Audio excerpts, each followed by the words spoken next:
नमस्कार, आप सभी का स्वागत है यूट्यूब चैनल कुमार फाइनेंस पर। इंडियन रेलवे फाइनेंस कॉरपोरेशन, जिसको शॉर्ट में हम आईआरएफसी के भी नाम से जानते हैं, ये एक पीएसयू कंपनी है और इसका आईपीओ फर्स्ट टाइम मार्केट में जनवरी 2021 में आया था, जिसका स्टॉक मार्केट में लिस्टिंग अच्छा देखने को नहीं मिला था क्योंकि ये डिस्काउंटेड प्राइस पर हुआ था। डिस्पाइट ये कंपनी अपने बिजनेस में एक तरह से मोनोपोली रखती है क्योंकि ये कंपनी पीएसयू होने के साथ ही इंडियन रेलवे की फाइनेंसिंग आर्म है, जो फाइनेंशियल मार्केट से फंड बोरो करती है, फिर उसी फंड से एसेट वगैरह बाई करके इंडियन रेलवेज को लीज आउट कर देती है और उसके अगेंस्ट में रेगुलर इस कंपनी को इनकम होते रहता है। करंट टाइम में Indian railway finance corporation limited का मार्केट कैप 32,279 करोड़ है। स्टॉक भी इसका काफी शानदार बना हुआ है क्योंकि ये 10 से नीचे मात्र 8.74 है। रिटर्न ऑन कैपिटल एम्प्लॉयड का परसेंटेज इसका थोड़ा सा एवरेज माना जा सकता है क्योंकि मात्र ये 5.93% है। रिटर्न ऑन इक्विटी, जिस सेगमेंट से ये कंपनी आती है उसके हिसाब से ठीक ठाक माना जा सकता है। फिलहाल ये 13.2% है। बुक वैल्यू भी इसका मात्र 23.7 है और इसके शेयर का करंट मार्केट प्राइस देखें तो इसके बुक वैल्यू के आसपास ही चल रहा है क्योंकि इसका करंट प्राइस मात्र 24.7 रुपया है। पीएससी होने की वजह से ये कंपनी जबरदस्त डिविडेंड देती है, इसलिए डिविडेंड यील्ड का परसेंटेज करंट टाइम में 4.25% है। यानी मोटे तौर पे देखा जाए तो आईआरएफसी का शेयर जिस रेट पर अभी मार्केट में चल रहा है काफी अट्रैक्टिव माना जा सकता है क्योंकि न सिर्फ इसका स्टॉक पी काफी लो है बल्कि इस शेयर का करंट मार्केट प्राइस भी इसके बुक वैल्यू के आसपास ही चल रहा है। लेकिन क्या करंट लेवल पर इस शेयर को बाय किया जा सकता है फ्यूचर में मल्टी बैगर या बहुत अच्छे रिटर्न के लिए? इस कंपनी का बिजनेस प्रोस्पेक्ट कैसा नजर आ रहा है, इसके बारे में कुछ लेटेस्ट न्यूज आया है और शायद ये कंपनी आने वाले शॉर्ट टाइम में आपको बॉन्ड इशू करती हुई दिखेगी। उस बॉन्ड का क्या रेट ऑफ इंटरेस्ट हो सकता है और वो कितने साल के लिए हो सकता है, पास्ट में कंपनी का कैसा परफॉर्मेंस रहा है और करंट टाइम में कंपनी फंडामेंटली कितनी स्ट्रांग है, ये पूरा डिटेल हम इस वीडियो में जाने उसके पहले मैं कहना चाहूंगा, अगर आप फर्स्ट टाइम विजिटर हैं इस चैनल पर और आपको यहाँ का कंटेंट पसंद आता है, चैनल को सब्सक्राइब करके बेल आइकन का बटन जरूर प्रेस करें ताकि फ्यूचर में ऐसे ही इंफॉर्मेटिव वीडियो का नोटिफिकेशन आपको मिलती रहे।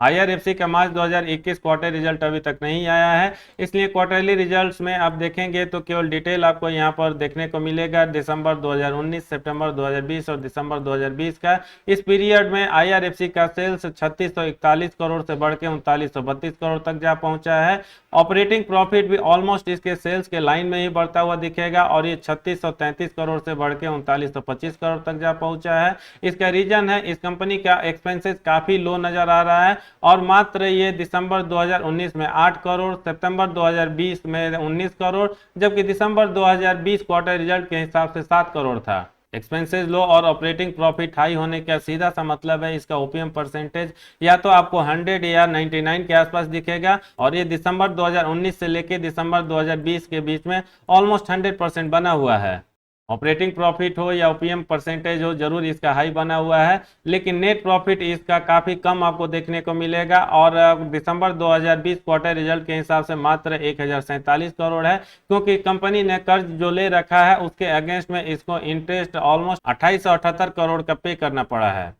आईआरएफसी फंडामेंटली कितनी स्ट्रांग है, इसके लिए अगर हम इसका annual profit and loss statement देखें, ये डेटा दिया हुआ है मार्च 2016 से लेकर मार्च 2020 तक का और सेल्स इस कंपनी का इस पीरियड में 7507 करोड़ से बढ़ के 13838 करोड़ तक जा पहुंचा है। एक्सपेंसेज इसके क्वार्टरली रिजल्ट की तरह यहाँ भी आपको लो ही नजर आएगा और मार्च 2016 या मार्च 2017 में जो मात्र 38 या 26 करोड़ था, लास्ट एनुअल रिपोर्ट मार्च 2020 के हिसाब से भी ये मात्र 66 करोड़ ही बना हुआ है। सेल्स हाई और एक्सपेंसेस लो का सीधा सा मतलब है एक बार फिर से इसका ऑपरेटिंग प्रॉफिट हो या ओपीएम परसेंटेज हो आपको हाई नजर आएगा और इसका ऑपरेटिंग प्रॉफिट फाइनेंशियल ईयर 2019-20 में 13,773 करोड़ है, जिसको ओपीएम परसेंटेज वाइज देखें तो ऑलमोस्ट 100% निकल कर आएगा। आईआरएफसी के क्वार्टर रिजल्ट के अकॉर्डिंग ही इस कंपनी का एनुअल प्रॉफिट में भी ऑपरेटिंग प्रॉफिट हो या ओपीएम परसेंटेज हो काफी हाई नजर आएगा, लेकिन नेट प्रॉफिट यहां पर भी आपको कम देखने को मिलेगा और ये पिछले 5 सालों में 849 करोड़ से बढ़ के 3692 करोड़ हो गया है।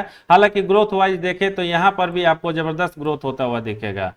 इस कंपनी का पास्ट परफॉर्मेंस परसेंटेज वाइज देखा जाए तो कंपाउंडेड सेल्स ग्रोथ पिछले 3 साल से ठीक ठाक और अच्छा बना हुआ है क्योंकि पिछले 1 साल में ये 24% रहता है जबकि 3 साल में 15% रहता है। कंपाउंडेड प्रॉफिट ग्रोथ इसके कंपाउंडेड सेल्स ग्रोथ से काफी अच्छा से हुआ है और अमूमन ऐसा नहीं देखने को मिलता है किसी भी पीएसयू कंपनी में उसका कंपाउंडेड प्रॉफिट ग्रोथ उसके कंपाउंडेड सेल्स ग्रोथ से ज़्यादा अच्छा चल रहा हो। लेकिन फिलहाल आईआरएफसी का पिछले एक साल में कंपाउंडेड प्रॉफिट ग्रोथ 64% रहता है, जबकि 3 साल में 58% रहता है, जो इसके कंपाउंडेड सेल्स ग्रोथ से काफ़ी ज़्यादा और ऑलमोस्ट 2.5 से 3 गुना बना हुआ है। स्टॉक प्राइस सीएजीआर यहाँ पर कुछ नहीं दिया हुआ है, क्योंकि इस स्टॉक को मार्केट में लिस्ट हुए अभी एक साल भी नहीं हुआ है। रिटर्न ऑन इक्विटी जैसा कि हमने देखा पिछले 3 सालों से 13% के आसपास बना हुआ है, और सेक्टर वाइज देखें तो इसको भी हम ठीक ठाक मान सकते हैं, क्योंकि आईआरएफसी एक एनबीएफसी टाइप बिजनेस करती है, इसलिए बैलेंस शीट में इसके ऊपर कर्ज काफ़ी ज़्यादा नजर आएगा। और मार्च 2020 एनुअल रिपोर्ट के हिसाब से ये 2,34,377 करोड़ है,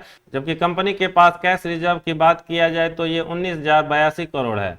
शेयर होल्डिंग पैटर्न इस कंपनी का आपको अच्छा नजर आएगा, क्योंकि प्रोमोटर्स ने 6 महीना पहले आईपीओ के माध्यम से जो अपना स्टेक सेल किया है, उसके बावजूद अभी 86.36% इनका स्टेक बना हुआ है। एफआईज की होल्डिंग इस कंपनी में 1.44% है, डीआईज की होल्डिंग 4.23% है, जबकि पब्लिक की होल्डिंग 7.97% है।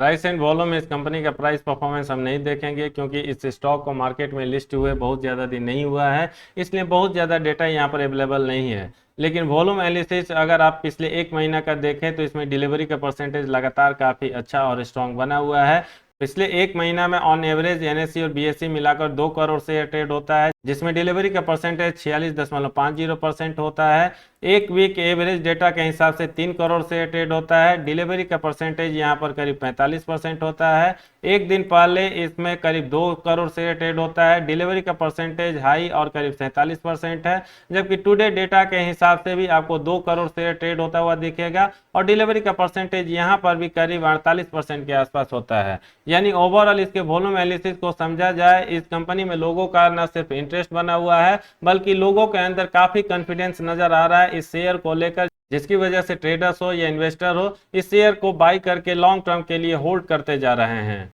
वीडियो में आगे बढ़ते हुए आईआरएफसी का इन्वेस्टमेंट चेकलिस्ट देखें और बात करें क्या करेंट लेवल पर इस शेयर को बाई करना चाहिए फ्यूचर में मल्टी बैगर या अच्छा रिटर्न पाने के लिए। उसके पहले इस कंपनी के बारे में जो लेटेस्ट न्यूज आया है उसको देख लेते हैं। आईआरएफसी जो कि एक पीएसयू कंपनी है और इंडियन रेलवे द्वारा फुली ऑन की जाती है, फिनेंशियल ईयर 2021-22 में कम से कम इसका टारगेट है 1 लाख करोड़ रुपया या इससे ज्यादा का फंड रेजिंग करना। उसी के तहत कंपनी ने 1994 करोड़ रुपया का 20 साल के लिए बॉन्ड इशू किया है, जिसका कूपन इंटरेस्ट रेट 6.99% है। अब तक इंडियन रेलवे फाइनेंस कॉर्पोरेशन यानी आईआरएफसी ने 1994 करोड़ के अलावा 5000 करोड़ और 1000 करोड़ रुपया का ऑलरेडी फंड रेजिंग कर चुकी है। 1000 करोड़ का जो इसने फंड रेजिंग किया था बेस साइज इशू के थ्रू था, जबकि 5000 करोड़ रुपया इसने ग्रीन शू ऑप्शन के थ्रू रेज किया था।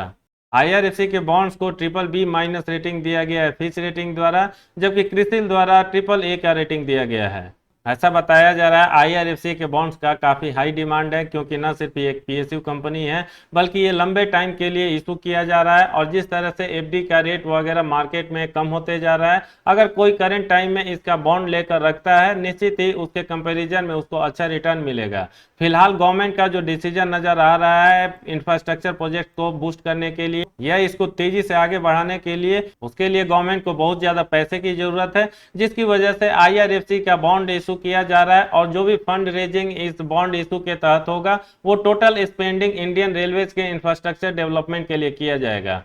वैसे तो आईआरएफसी इंडियन रेलवेज के बहुत सारे प्रोजेक्ट्स के लिए फंडिंग कर रही है, लेकिन इसका फ्यूचर में जो प्लान बताया जा रहा है, अगर इंडियन रेलवेज को अपने ambitious projects dedicated freight corridor और स्टेशन रीडेवलपमेंट्स प्रोजेक्ट्स जो न्यू दिल्ली और मुंबई सीएसटी में होना है, उसके लिए भी ये कंपनी फंडिंग कर सकती है। आईआरएफसी इंडियन रेलवेज के रेगुलर प्रोजेक्ट और एम्बिशियस प्रोजेक्ट्स के अलावा national high speed rail corporation limited और कुछ part Ahmedabad Mumbai high speed rail project के फंडिंग के लिए भी प्लानिंग कर रही है, और उसके लिए ये कंपनी लगातार बातचीत भी कर रही है।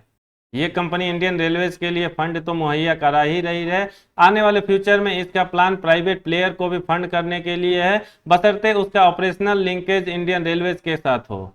ये रहा आईआरएफसी के बारे में लेटेस्ट न्यूज जो इस कंपनी के बारे में आया है, जिसको देख के ऐसा लगता है कंपनी काफी एग्रेसिव नजर आ रही है, या यूं कहें इंडियन गवर्नमेंट का प्लान जिस तरह से चल रहा है इंडियन रेलवे को डेवलपमेंट करने के लिए, उसके इंफ्रास्ट्रक्चर को बूस्ट करने के लिए आईआरएफसी एक बहुत बड़ा रोल प्ले करने वाला है। और आईआरएफसी अगर बॉन्ड के तहत या फाइनेंशियल मार्केट से फंड रेज करके इंडियन रेलवेज को सपोर्ट करती है उसके इंफ्रास्ट्रक्चर डेवलपमेंट करने के लिए, निश्चित ही ना सिर्फ इस कंपनी का बिजनेस ग्रो करेगा बल्कि इसका सेल्स ग्रोथ हो या प्रॉफिट ग्रोथ हो वहां पर भी आपको भारी उछाल देखने को मिलेगा। आगे बढ़ते हुए फाइनली अब हम आईआरएफसी का इन्वेस्टमेंट चेकलिस्ट देख लेते हैं और बात कर लेते हैं अगर कोई करंट लेवल पर इस शेयर को बाई करके चलता है फ्यूचर में उसको कैसे रिटर्न मिल सकता है। Indian railway finance corporation limited के इन्वेस्टमेंट चेकलिस्ट में जो 5 पैरामीटर दिया हुआ है, इंटरेस्ट वैल्यू और डिविडेंड रिटर्न्स इनसफिशिएंट डेटा की वजह से कुछ नहीं दिया है। हालांकि जैसा कि हमने देखा इस स्टॉक का जो मार्केट प्राइस चल रहा है इसके बुक वैल्यू के रेंज में ही है, इसलिए इंटरेस्ट वैल्यू को आप ग्रीन जोन में मान के चल सकते हैं। जबकि ये कंपनी ठीक ठाक रिटर्न भी देती है इसलिए डिविडेंड रिटर्न भी ग्रीन जोन में हो सकता है। रिटर्न्स वर्सेज एवरी रेट जरूर यहाँ पर आपको ग्रीन जोन में नजर आ रहा है, लेकिन चूंकि स्टॉक मार्केट में इस शेयर को लिस्ट हुए बहुत ज्यादा दिन नहीं हुआ है इसलिए हमें थोड़ा सा वेट करना चाहिए इसका एक्चुअल पिक्चर समझने के लिए। बाकी ये शेयर ओवरबाउट जोन में नहीं पहुंचा है और एएसएम जीएसएम का भी कोई इशू नजर नहीं आ रहा है, इसलिए एंट्री पॉइंट हो या नो रेड फ्लैग हो दोनों तरफ आपको ग्रीन सिग्नल मिलता हुआ दिखेगा। अब बात किया जाए इस कंपनी के निगेटिव एस्पेक्ट के बारे में। जैसा कि हमने देखा इस कंपनी ने मार्केट से काफी ज्यादा लोन ले रखा है इंडियन रेलवे को फंडिंग करने के लिए, और साथ ही इस कंपनी का जो फिलहाल प्लान नजर आ रहा है फाइनेंशियल ईयर 2021-22 में फंड रेजिंग के लिए वो करीब 1 लाख करोड़ के आसपास रहने वाला है, यानी कंपनी के ऊपर लायबिलिटी और भी ज्यादा बढ़ने वाली है, जो मेरे हिसाब से इस कंपनी के लिए नेगेटिव पॉइंट हो सकता है, क्योंकि कोई भी कंपनी मार्केट से जितना ज्यादा फंड रेज करेगी उसके अगेंस्ट में उसको उतना ही ज्यादा इंटरेस्ट पे करना होगा। क्योंकि ये पीएसयू कंपनी है इसलिए यहाँ पर बहुत ज्यादा इशू नजर नहीं आ रहा है, क्योंकि इंडियन गवर्नमेंट का मेजर होल्डिंग की वजह से यहाँ पर आप एक सिक्योरिटी फील कर सकते हैं। बाकी इसके पॉजिटिव एस्पेक्ट की बात किया जाए तो इस कंपनी का सेल्स ग्रोथ हो या प्रॉफिट ग्रोथ हो काफी तेजी से बढ़ रहा है, इसका पी रेशियो काफी अट्रैक्टिव और करीब 8 के आसपास नजर आ रहा है। शेयर का मार्केट प्राइस भी मात्र 25 रुपया है जो इसके बुक वैल्यू के रेंज में है, और इसका फ्यूचर भी काफी ब्राइट नजर आ रहा है। यानी ओवरऑल इस कंपनी के एनालिसिस को कंक्लूड करके समझने की कोशिश किया जाए, मुझे नहीं लगता आने वाले शॉर्ट पीरियड में ये शेयर आपको 10x या 15x का रिटर्न देने वाला है, क्योंकि जरूर इस कंपनी का सेल्स ग्रोथ हो, प्रॉफिट ग्रोथ हो या दूसरे कुछ एस्पेक्ट हो अच्छा नजर आ रहा है,